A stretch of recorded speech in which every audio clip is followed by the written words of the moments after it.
Now, here's the thing that I really wanted to drive this point home is that why it's the next great marketing medium, okay?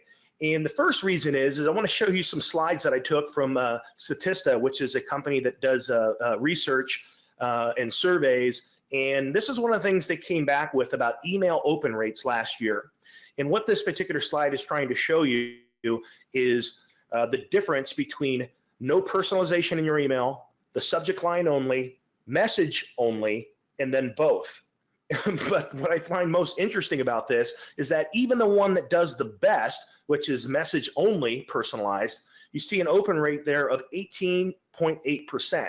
Now, what that basically means is that if you're paying money for your leads to go into your autoresponder, and let's say that you're paying $3 for them, you're essentially paying 5 times that just to get someone to open your emails. And so email open rates have been on the steady decline for quite some time. As you can see here, it's on its way down year after year, a few years behind us, and projections going forward, email usage growth is continuing to decline. Now, this particular slide, I think, says it in an interesting way.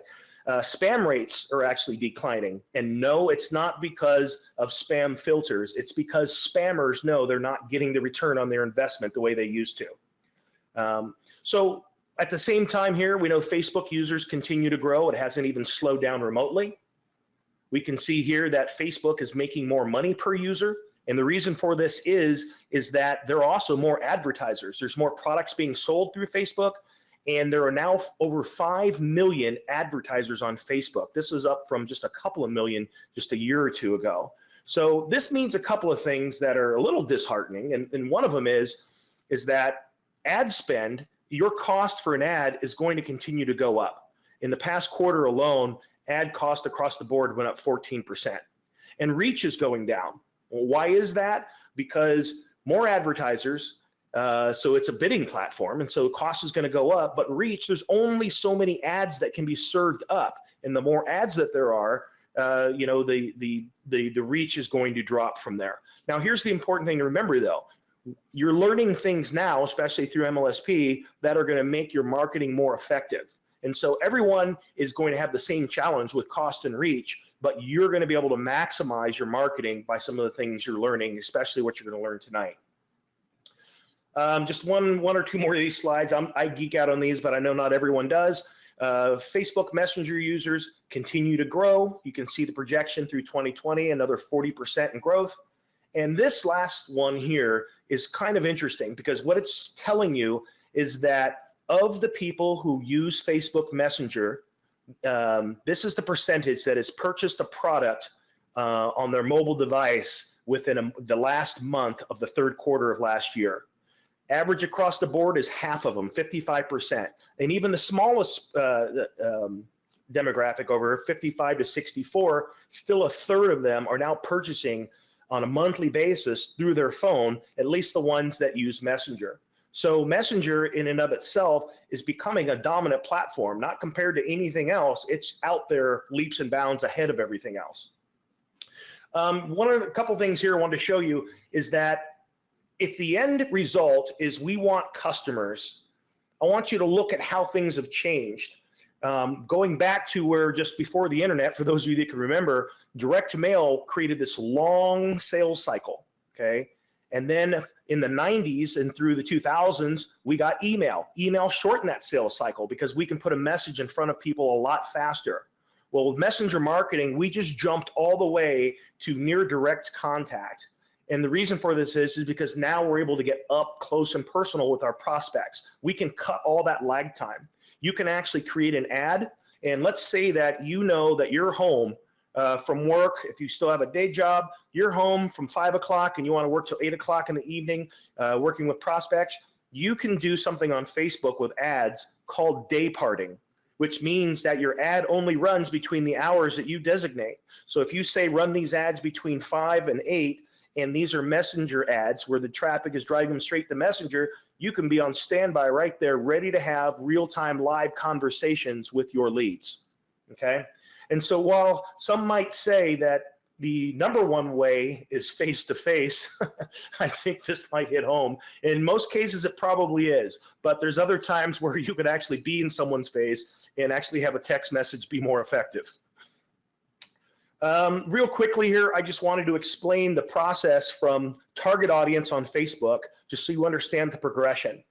A target audience at the very beginning is anyone that you think, this is just where you have a hunch, a hint, that someone is going to want the value that you have to offer, okay? They may have interest. This is our best guess. I might say people that live in Austin, women between the ages of 25 and 50 who have an interest in yoga. I might start there, but not everyone that's in that target audience will have an interest in what I have to offer. But that's where I'm going to start. From there, the person moves to a suspect. And a suspect is anyone from your target audience whose behavior indicates that they might have interest. A lead, and a lot of people put prospect here, but I say it's a lead, is when someone not only expressed interest, but you now have the means to communicate with them. Okay, today up to this point, it's pretty much been email or phone or some way where they've given you contact information, or perhaps it's even just a pixel where you know you can reach them again through ads. But for the most part, it's when you have contact information. And a prospect is when they've actually been pre-qualified. You know they have enough money to buy. You know they have enough desire, enough need, or whatever else qualifies your particular people to buy before they become a customer or client, which is someone that's given you money, okay? So the process for this going through email marketing in general is you start at the same place, Facebook audience or website visitor. They typically click your ad. Maybe they like your page. Maybe they engage your post or visit your website. That's where they become a suspect. By their behavior, they're kind of raising their hand. Now, they haven't raised their hand enough to give you their contact information yet. That usually comes next when they subscribe to your list by opting into a forum or calling you on the phone. And at that point, now you get to have a conversation with them, answer any questions that they have, and now this group of people is voted most likely to buy what you have to offer. Now, we're almost done and I'm about to jump into some live stuff, but I wanted to show you where messenger marketing shortcuts this process. Again, you start at the beginning here, Facebook audience or website visitor, whatever your target audience is, these are the people you think may have interest. From there, they still might click an ad, could be a messenger ad. They might click a website widget, and you're going to see those. That's just a thing that pops up on your screen or drops down or slides in. It's an overlay widget that is going to be something they can click to connect with you on Messenger. They could potentially scan a code from your page. You've seen those. It's got the profile image of your page surrounded by the dots and slashes in a circle around your image. A person scans that. That's one way for them to connect to Messenger. And as I mentioned earlier, leaving a Facebook comment or clicking on a Messenger referral URL. This is where things change, okay? So instead of you having to go to that lead process and creating an entire another step, you've eliminated all of those steps. Because with Facebook Messenger marketing, the moment that that suspect takes any of those actions, they have instantly become a lead because they're now connected with you through Messenger. It just cut out those other processes. Now, of course, you still have the ability to connect with them live or through automation. You could ask them some qualifying questions. You could automate the process of showing them a video so that by the time that you chat with them live, you have an idea of what type of lead they are. And now with Messenger functionality, you can do all of this.